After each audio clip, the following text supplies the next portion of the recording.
Hello everyone, welcome to exam warriors. तो आज हम लोग जो कल का क्वेश्चन दिए हुए थे उसे सॉल्व करेंगे। तो स्टूडेंट याद रखिए, कल हम लोगों ने कटिबंध और अक्षांश से जुड़ा हुआ टॉपिक क्लियर किया था। तो प्रश्न यही था, अगर आप लोगों ने अगर आप ये वीडियो आज पहली बार देख रहे हैं तो आप इसके पहले वाला वीडियो जरूर देखिए, तभी आपको ये प्रश्न समझ में आएगा और इसका सॉल्यूशन भी तभी आप लोगों को समझ में आएगा। तो प्रश्न क्या है कि पृथ्वी की सतह पर पाए जाने वाले विभिन्न कटिबंधों का निम्नलिखित में से कौन सा एक सर्वप्रमुख कारक है। यहाँ पर तापीय कटिबंध लिख लीजिएगा तो ज्यादा सही रहेगा। तो जिसका पहला ऑप्शन है पृथ्वी का घूर्णन, दूसरा है पृथ्वी का परिक्रमण और तीसरा है प्रकाश का प्रकीर्णन और चौथा है पृथ्वी की गोलाभ आकृति। तो इसका जो सबसे एप्रोप्रिएट आंसर है आप लोगों ने कमेंट बॉक्स में जो बताया है, इसमें सबसे एप्रोप्रिएट आंसर होगा ये, यानी चौथा। बहुत लोगों ने प्रकाश का प्रकीर्णन सोचा है, कुछ लोगों ने पृथ्वी का घूर्णन। तो याद रखिए स्टूडेंट, जब मैं आप लोगों को कटिबंध पढ़ा रहा था तो एक ऐसा डायग्राम बनाया था।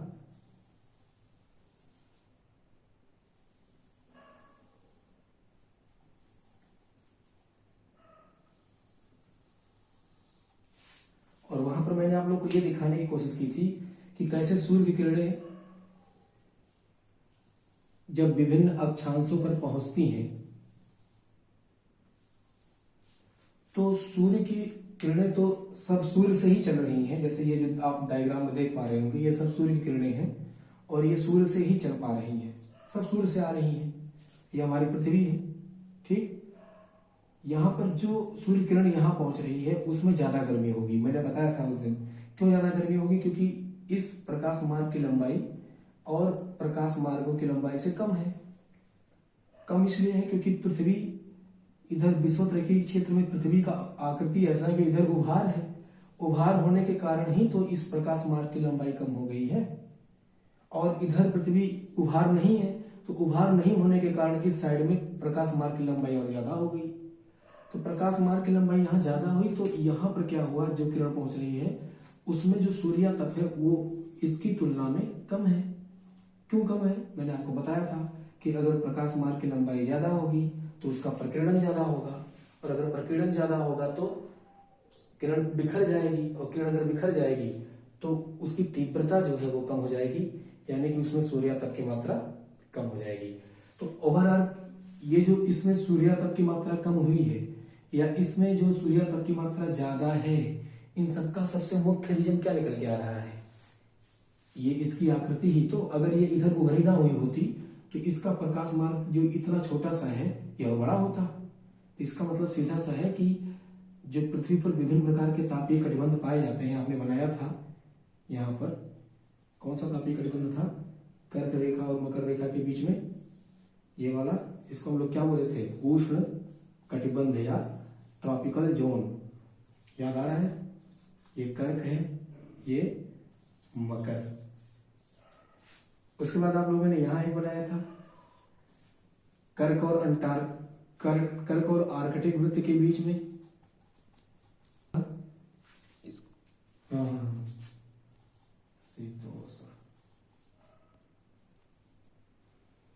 तो यही डायग्राम हमने कल बना करके आप लोग को समझाया था।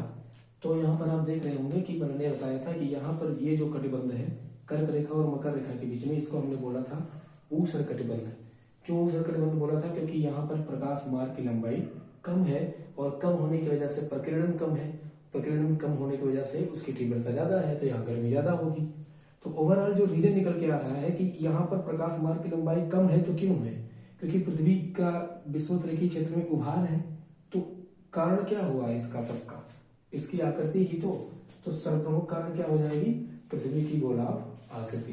तो यही प्रश्न हम लोगों ने यही प्रश्न मैंने कल आप लोगों से पूछा था, तो इसका सोल्यूशन मैंने आप लोगों को समझाया। तो आज चलिए चलते हैं अपने टॉपिक की ओर। तो आज हम लोग पढ़ने वाले हैं स्टूडेंट देशांतर रेखाएं। मैंने जब आप लोगों को शुरुआत से अक्षांश क्लास स्टार्ट की थी, अक्षांश वाली, तो वहां पे मैंने बताया था कि अक्षांश और देशांतर दोनों ही ग्लोब पर खींची हुई रेखाएं हैं, पृथ्वी पर हम उनकी कल्पना करते हैं तो ये काल्पनिक रेखाएं हैं। वहां हमने आपको पहचानने के लिए बता दिया था कि अक्षांश पर जो ग्लोब पर जो क्षैतिज रेखाएं खींची गई हैं वो अक्षांश रेखाएं कहलाती हैं, और जो ऊर्ध्वाधर रेखाएं खींची हुई हैं उन्हें हम बोलते हैं देशांतर रेखाएं। तो आप जैसे अगर ये ग्लोब है तो आप इस ग्लोब से ये पहचान पा रहे होंगे कि ये इसका उत्तरी ध्रुव है, उत्तरी ध्रुव है, नॉर्थ पोल है, और ये इसका दक्षिणी ध्रुव है, मैं कहूंगा साउथ पोल है। ठीक है, मैंने जब आप लोगों को पृथ्वी के अक्ष के बारे में बताया था, एक्सिस ऑफ द अर्थ, तो वहां पे मैंने क्या समझाया था, वहां पर भी मैंने ये बताया था कि जब वह काल्पनिक रेखा जो पृथ्वी के उत्तरी और दक्षिणी ध्रुव को मिलाती हो और उसके केंद्र से होकर गुजरती हो, उसको हम लोग बोलते हैं पृथ्वी का अक्ष। जब हम देशांतर की बात करेंगे तो उसके केस में भी यही है, क्या है कि उसके नॉर्थ पोल को साउथ पोल को मिलाएगी ये देशांतर रेखाएं, लेकिन अंतर क्या होगा, देशांतर रेखाएं बाह्य सतह पर खींची गई हैं, जबकि जो एक्सिस है वो अंदर से केंद्र से होकर जाती है। देशांतर रेखाएं केंद्र से होकर नहीं जाती, क्यों? क्योंकि तो बाह्य सतह पर खींची गई है ना, पृथ्वी के बाह्य सतह पर, यानी ग्लोब के बाह्य सतह पर। तो देशांतर रेखाएं भी उत्तरी और दक्षिण ध्रुव को मिलाती हैं, लेकिन वो पृथ्वी के बाह्य सतह पर खींची गई हैं, जबकि पृथ्वी का अक्ष भी उत्तरी ध्रुव और दक्षिण ध्रुव को मिलाता है, लेकिन वो उसके केंद्र से होकर के जाता है। ये दोनों अंतर है, थोड़ा सा यहाँ पे ध्यान देने की जरूरत है। तो आइए देखते हैं देशांतर रेखाएं कैसे खींची रहती हैं। तो ये जो आप लोग डायग्राम देख रहे हैं, मान लीजिए अगर ये ग्लोब है तो नॉर्थ पोल को साउथ पोल से मिलाती हुई जो अर्धवृत्ताकार लाइनें खींची हुई हैं और बाह्य सतह से होकर जाती हैं, उन्हें बोला जाता है देशांतर रेखाएं। ये काल्पनिक रेखाएं होंगी, क्यों? क्योंकि ये ग्लोब पर खींची गई हैं, हम कल्पना करेंगे पृथ्वी पर। तो अब बात यहाँ पर यह आती है स्टूडेंट कि देशांतर कुल कितने होते हैं। ग्लोब पर जो देशांतर खींचे गए होते हैं वो 1 डिग्री कोण के अंतराल पर खींचे जाते हैं, 1 डिग्री कोण के अंतराल पर। ठीक है, तो आपको ये पता है नॉर्थ पोल से साउथ पोल से खींची गई है। तो नॉर्थ पोल एक बिंदु होता है, ये आप जानते हो, क्या जानते हो? उत्तरी ध्रुव और दक्षिणी ध्रुव एक बिंदु होता है, ये आपको तो पता है, मैंने बताया पहले की क्लास में। एक बिंदु होता है, ये मैं बता चुका हूं। और आप लोग अगर जानते हैं तो अच्छी बात है, अगर नहीं जानते मैं बता देता हूं। अगर कोई बिंदु है तो उसके चारों ओर अधिकतम कितने डिग्री का कोण खींच सकते हैं आप? एक बिंदु के चारों ओर अधिकतम कितने डिग्री का कोण खींच सकते हैं? मैं बोलूंगा 360 डिग्री का खींच सकते हैं। ये पूरा कोण कितने डिग्री का बनेगा? 360 डिग्री का बनेगा। अब अगर इस पूरे कोण को हम 1-1 डिग्री की कोण के अंतराल पर डिवाइड करते हुए लाइन खींचे, ऐसे 1-1 डिग्री के अंतराल पर, तो आप बताइए कुल कितने लाइनें खींच देंगे? तो ऑब्वियसली 360 लाइन खींचेंगे हम लोग। तो यानी कि एक बिंदु से अधिकतम 1 डिग्री के अंतराल पर कितनी लाइनें खींच सकते हैं हम? 360 खींच सकते हैं। ऐसे यहां से भी खींच सकते हैं। तो कुल देशांतर कितने हो जाएंगे? 360। तो इस तरीके से अगर पूछा जाए कि कुल देशांतर कितने हुए, तो कुल देशांतर हो जाएंगे 360।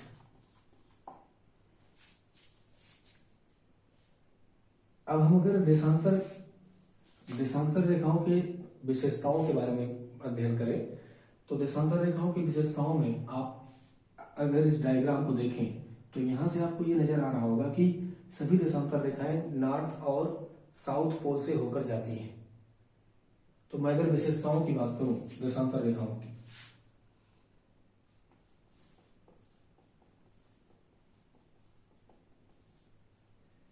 तो पहली विशेषता क्या होगी? पहली विशेषता होगी कि सभी देशांतर रेखाएं नॉर्थ और साउथ पोल से होकर जाती हैं। तो नॉर्थ व साउथ पोल यानी ध्रुव से होकर जाती हैं, पहली विशेषता ये हो गई। ठीक है, दूसरी विशेषता की बात करें तो क्या होगा? दूसरी विशेषता में आप देखिएगा लगभग सभी देशांतरों की जो लंबाई होती है वो एक दूसरे के समान होती है। तो सभी लगभग समान लंबाई की होती है, सभी समान लंबाई की। होती है। ठीक है, तो ये दूसरी विशेषता हो गई। अगर मैं तीसरी विशेषता की बात करूं, सभी देशांतर रेखाएं अर्धवृत्त बनाती हैं। खुद सोचिए, किसी गोलाकार सतह पर अगर आप किसी गोलाकार सतह से चलना शुरू करते हैं और आधी दूरी तय करते हैं, घूम के पुनः उस बिंदु पर नहीं आ रहे हैं, तो एक अर्धवृत्त बनेगा, सेमी सर्कल जिसको आप बोलते हैं। तो देशांतर रेखाएं क्या होती हैं? अर्धवृत्त होती हैं। अगर हम इन सब प्रॉपर्टी की तुलना करें अक्षांश रेखाओं से, तो याद रखिए वहां हमने ये पढ़ा था, अक्षांश रेखाएं जो होती हैं वो अलग अलग लंबाई की होती हैं। उसमें आपने ये भी पढ़ा था कि सबसे छोटी अक्षांश रेखा कौन सी होती है। बताइए सबसे छोटी अक्षांश रेखा कौन सी होती है? जब वहां पढ़ाए थे तो वहां हमने देखा था कि सबसे छोटी अक्षांश रेखा 89 डिग्री नॉर्थ या साउथ होती है, और सबसे बड़ी अक्षांश रेखा वहां हमने 0 डिग्री अक्षांश रेखा पढ़ी थी, जिसको विषुवत रेखा बोलते हैं। यहाँ कुछ ऐसे किसी की ना अक्षांश रेखा वहां पर, ये वाली जिसको 0 डिग्री अक्षांश रेखा बोले थे, जो कि सबसे बड़ी अक्षांश रेखा थी। तो अक्षांशों से इसका अगर हम कंपेरिजन करते चलेंगे तो और सही होगा। अक्षांशों की प्रत्येक अक्षांश रेखाओं की लंबाइयां समान नहीं होती, सबकी अलग अलग हो सकती है, लेकिन देशांतर रेखाओं की लंबाई सबकी समान है। जहां पर अक्षांश रेखाएं पूर्ण वृत्त थी, क्योंकि देखिए ये इधर घूम के आएगा और ये इधर घूम के आकर के फिर इससे मिल जाएगा। तो जो अक्षांश रेखाएं थी वो पूर्ण वृत्त थी, जबकि देशांतर रेखाएं क्या है? अर्धवृत्त हैं। ये भी अंतर है। तो ये दो अंतर आपको समझ में आया। चौथा मैं कह रहा हूं, इसकी और कोई विशेषता अगर मैं देशांतर रेखाओं की कहूं तो देशांतर रेखाएं जो होती हैं उनके मध्य जो दूरी होती है, क्या सब जगह समान होती है? ऐसा नहीं है। तो किन्हीं दो देशांतरों के बीच की दूरी सबसे अधिक कहाँ होती है? अगर कोई दो देशांतर हैं तो उनके बीच की दूरी सबसे अधिक कहाँ होगी? ये थोड़ा सा डायग्राम सही नहीं बना है, एक मिनट। तो विषुवत रेखा पर किन्हीं भी दो देशांतरों के बीच की दूरी ज्यादा होती है। उसके आगे देखिए देशांतरों के बीच की दूरी कम होती जाती है। तो हम कहेंगे विषुवत रेखा पर देशांतरों के मध्य जो दूरी होती है वो अधिकतम होती है। देशांतरों के मध्य दूरी अधिकतम होती है। तो ये हो गया देशांतर रेखाओं की विशेषताएं। अब आइए अगला देखते हैं हम लोग। ये तो देशांतर रेखाओं की विशेषताओं के बारे में पढ़ लिए। अब हम लोग पढ़ेंगे देशांतर और पृथ्वी के घूर्णन में क्या संबंध है, उसको देखेंगे। तो स्टूडेंट अभी एक चीज और बताना चाहते हैं आप लोगों को, प्रधान देशांतर रेखा किसे कहते हैं? प्रधान देशांतर रेखा, कहीं कहीं इसको मुख्य याम्योत्तर रेखा भी कहते हैं। मुख्य याम्योत्तर रेखा, इंग्लिश में कहीं कहीं इसको प्राइम मेरिडियन भी कहते हैं।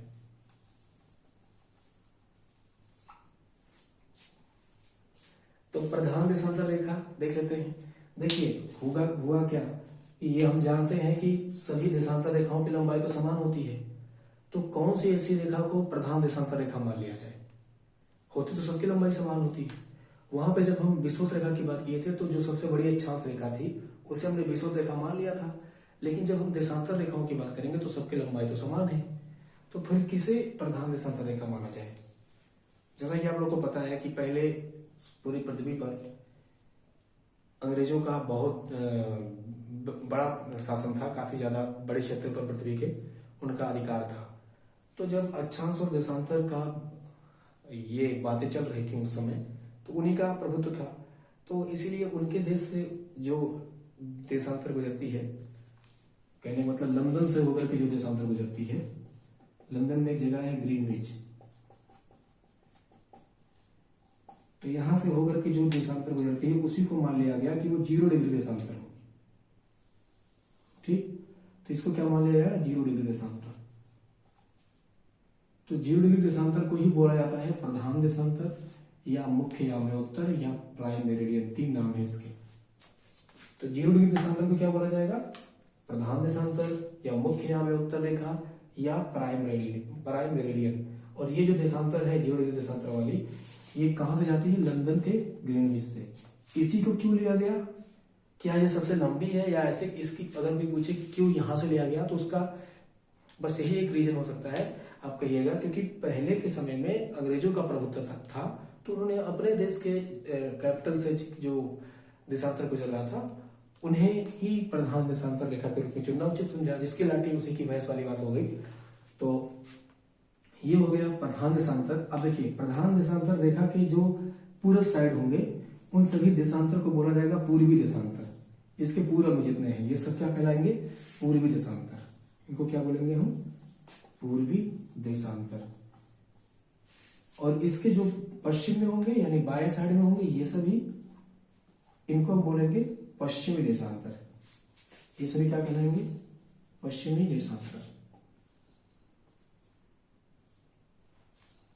ठीक, जैसा कि आपको पता है कि देशांतर कुल 360 होते हैं और हमने स्टार्ट कर दिया है 0 से, तो इसका मतलब क्या हुआ कि देशांतर इधर भी आधे होंगे इधर भी आधे होंगे, तभी तो टोटल 360 हुआ।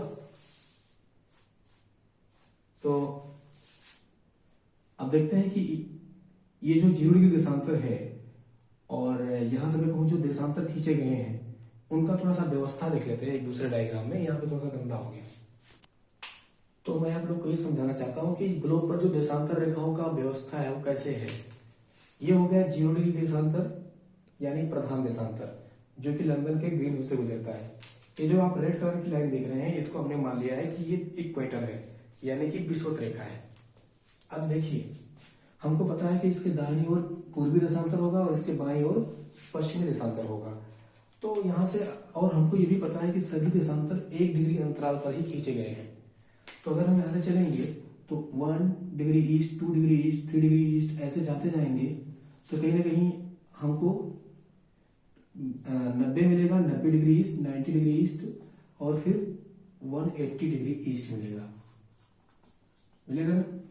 ऐसे ही हम अगर इधर आए पश्चिम की तरफ तो 1 2 3 ऐसे जाते जाएंगे, फिर बीच में कहीं 90 आएगा और फिर 180 आएगा।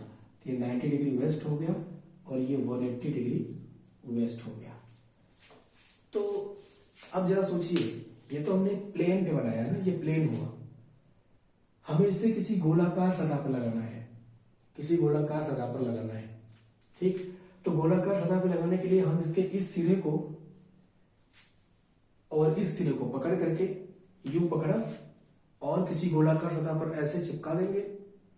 सोचिए अगर हम इसको यहां से पकड़े और इसको यहां से पकड़े, इन दोनों को, और किसी गोलाकार सतह पर जब चिपकाएंगे तो दोनों आकर के एक जगह मिल जाएंगे ना, यानी कि ये वाली जो रेखा है और ये वाली जो रेखा है दोनों एक जगह पहुंच जाएंगी, दोनों एक ही रेखा हो जाएगी।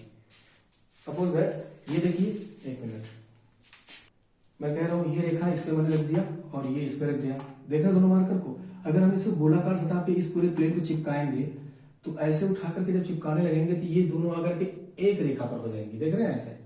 अगर एक रेखा हो जाएंगी इसका मतलब 180 डिग्री ईस्ट और 180 डिग्री वेस्ट दोनों ही एक रेखाएं हो जाएंगी, यानी एक देशांतर हो जाएगी। और वो अगर एक देशांतर हो जाएंगी तो इसी 0 डिग्री के अपोजिट चली जाएगी, है ना। तो यानी कि 180 डिग्री ईस्ट या 180 डिग्री वेस्ट नहीं होगा, नहीं हो, ऐसा देशांतर कोई नहीं होगा। फिर क्या होगा, या ऐसी कोई देशांतर रेखा नहीं होगी, बल्कि क्या होगी, बल्कि केवल क्या होगा 180 डिग्री होगा बस। मतलब जैसे हमने यहाँ पे केवल 0 डिग्री लिखा है वैसे हम केवल 180 डिग्री कहेंगे, क्योंकि ना तो वो ईस्ट हुई ना तो वेस्ट, दोनों आकर के मिल गई ना। तो जैसे 0 डिग्री केवल होता है वैसे केवल 180 डिग्री देशांतर होती है, उसका कोई ईस्ट और वेस्ट नहीं होगा। तो अब देख लेते हैं कुल देशांतर कितने हुए। तो देखिए 0 डिग्री कितना होगा, 1, 180 डिग्री का कितना होगा, केवल एक देशांतर होगा। बाकी हम 1 से लेकर के 179 तक अगर देखें तो इसके दो सेट मिलेंगे, ईस्ट भी मिलेगा और वेस्ट भी मिलेगा। तो ये ईस्ट एंड वेस्ट दोनों में होंगे, तो ये टोटल कितने हो जाएंगे, ये टोटल हो जाएंगे 358। अरे 1 से 179 जाना है ना, तो 1 से 179 जाओगे तो 179 होगा, लेकिन 2 सेट होंगे 179 के, तो 179 दूनी मतलब मल्टीप्लाई करोगे 2 से कितना जाएगा 358। तो टोटल कितने देशांतर हो जाएंगे, ये और ये और ये, काउंट करो 360 देशांतर आ गए ना। इसका मतलब ये हुआ कि कुल देशांतरों की संख्या 360 होती है और इस तरीके से उनका व्यवस्था होगा। तो अब हम लोग देखेंगे पृथ्वी के घूर्णन से, घूर्णन करते समय पृथ्वी, और फिर उस घूर्णन का जो काल है उसका पृथ्वी के देशांतर से क्या संबंध है, यानी हम देशांतर और समय में संबंध निकालेंगे। तो आइए देखते हैं उसको दूसरे डायग्राम से। तो स्टूडेंट अगला हमारा जो टॉपिक है वो है देशांतर और समय में संबंध। हमको पता है पृथ्वी घूर्णन करती है अपने अक्ष के परितः, और जब पृथ्वी घूर्णन करेगी तो एक घूर्णन पूरा करने में किसे, पृथ्वी को एक घूर्णन पूरा करने में कितना समय लगता है, लगभग 24 घंटे लगते हैं। वैसे लगता है 23 घंटे 56 मिनट कुछ सेकंड करके, लेकिन मैं कहूंगा लगभग 24 घंटे लगते हैं। यहाँ पे मोटा मोटा ले लेते हैं। तो एक घूर्णन कब होगा, मैं आपसे ये पूछना चाहूंगा। मैं एक डायग्राम बनाता हूं। तो देखिए स्टूडेंट, जैसा मैं कह रहा हूं, मान लीजिए पृथ्वी घूर्णन करती है, तो पृथ्वी हमेशा अपने अक्ष के परितः घूर्णन करती है। अगर पृथ्वी घूर्णन कर रही है तो अगर मान लीजिए आपको ये वाला देशांतर दिखता है, ये जो मैं खींच दिया हूं, क्या ये हमेशा ही बना रहेगा, क्योंकि ये तो पूरा सरफेस ऐसे घूमेगा, तो ये एक बार घूम करके फिर क्या चला जाएगा, पीछे चला जाएगा, आपको नहीं दिखेगा। मतलब घूर्णन के दौरान ये एक बार तो आपको दिखेगा, फिर एक फिक्स अंतराल के बाद ही आपको दिखेगा, है ना। ये घूम के फिर इधर चला जाएगा। तो ऐसे जो जब पृथ्वी घूर्णन करती है तो कोई एक देशांतर हमेशा आपके सामने नहीं रहता है। मेरा कहने का तात्पर्य ये हुआ, घूर्णन के दौरान देशांतर जो है वो हर एक निश्चित अंतराल बाद आपको दिखेगा, फिर वहीं पहुंचेगा। जैसे मान लीजिए देशांतर है, ये वाला आपके सामने इस समय दिख रहा है। पृथ्वी घूर्णन करेगी तो ये भी, इसका लोकेशन चेंज होगा और फिर पूरा एक चक्कर लगा करके वहां पे पहुंच गया। तो जरा बताइए, अगर ये लाइन यहां से चलना शुरू करती है, ये देशांतर रेखा, और ऐसे घूम करके आती है पूरा गोलाकार मार्ग पर, फिर वहीं पहुंचती है, तो कुल कितना डिग्री कोण घूमेगी, 360 डिग्री। तो पृथ्वी अगर एक घूर्णन पूरा करने में 24 घंटे भी लेती है, तो एक घूर्णन में कितने कोण घूमती है, मैं पूछूं, या कितने देशांतर घूमती है, तो मैं कहूंगा 360 डिग्री देशांतर घूमती भी है। देशांतर कोण ही तो हुआ है, 360 डिग्री देशांतर घूमती है। और यानी कि मैं कह सकता हूं कि 360 डिग्री देशांतर घूमने में उसको 24 घंटे लगते हैं, तो मैं कहूंगा 360 डिग्री देशांतर घूमने में 24 घंटे लगते हैं। तो 1 घंटे में कितना घूमेगी, तो इस तरीके से देखा जाए 15 डिग्री देशांतर वह 1 घंटे में घूमेगी, है ना। इस हिसाब से अगर देखा जाए तो, और इस तरीके से देखा जाए तो पृथ्वी जो है 1 डिग्री देशांतर 1 घंटा यानी 60 मिनट, तो 15 देशांतर मतलब 60 मिनट हो गया। तो 1 देशांतर बराबर कितना है, 4 मिनट, यानी 1 देशांतर को घूमेगी पृथ्वी 4 मिनट में। तो समझ रहे हैं कैसे आया, फिर से कह रहा हूं, अगर कोई देशांतर पृथ्वी की सतह पर ऐसे लगा हुआ है, सपोज दैट ये पृथ्वी की सतह पे देशांतर है, तो पृथ्वी घूर्णन करेगी तो इसका भी लोकेशन चेंज होगा ना, ऐसे चेंज होगा, ये पूरा घूम करके आएगा और फिर वहीं पे पहुंचेगा। तो एक राउंड जब बनेगा तो कुल कितना हो जाएगा, 360 डिग्री कोण हो जाएगा। यानी पृथ्वी एक घूर्णन में 360 डिग्री देशांतर घूमती है, और ये इतना घूमने में पृथ्वी को 24 घंटे लगते हैं, क्योंकि एक घूर्णन में कितना समय लगता है पृथ्वी को, 24 घंटे। यानी कि 24 घंटे में 360 देशांतर घूमी, तो 1 घंटे में कितना घूमेगी, 15 देशांतर। इसका मतलब क्या हुआ कि 60 मिनट में भी 15 देशांतर घूमी, क्योंकि 1 घंटा बराबर 60 मिनट होता है। तो अगर 60 मिनट लग रहा है 15 देशांतर को घूमने में, तो इसका मतलब क्या हुआ, 1 देशांतर घूमने में कितना लगा उसको, 4 मिनट। यही हो गया समय और देशांतर में संबंध। अब देखिए स्टूडेंट, पृथ्वी अगर घूर्णन करती है, ठीक है, तो हम जानते हैं कि घूर्णन अक्ष के परिता होता है, लेकिन घूर्णन की दिशा भी हो सकती है। घूर्णन क्लॉकवाइज या तो हो सकता है या तो एंटी क्लॉकवाइज हो सकता है। घूर्णन या तो क्लॉकवाइज होगा या तो एंटी क्लॉकवाइज। पृथ्वी हमारी घूमती है, जो पृथ्वी का घूर्णन होता है हमारे, वो एंटी क्लॉकवाइज होता है। कैसे? Anti clockwise.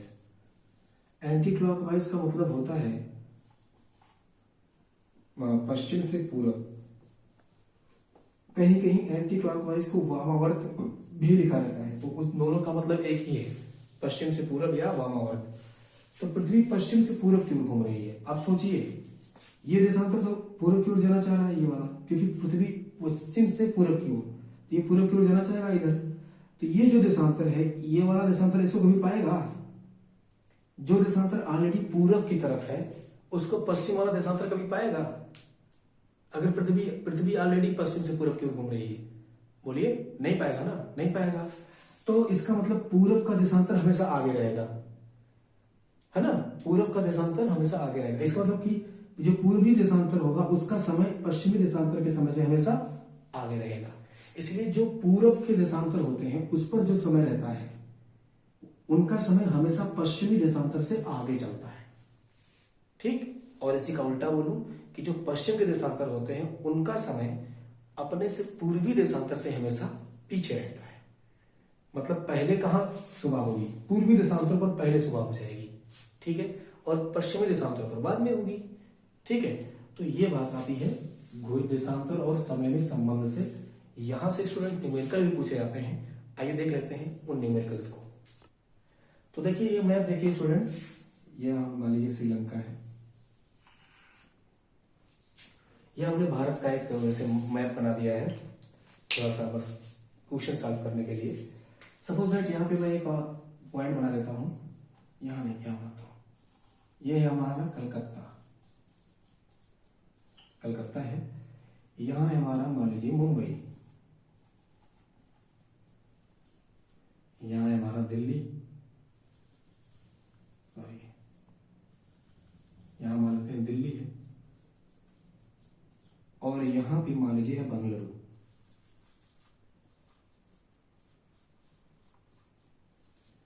अब आपसे प्रश्न ये पूछा जाएगा कि इन शहरों में, चारों शहरों में सबसे पहले शाम कहाँ होगी? सबसे पहले शाम पूछ रहा हूं मैं, तो क्या जवाब होगा आपका?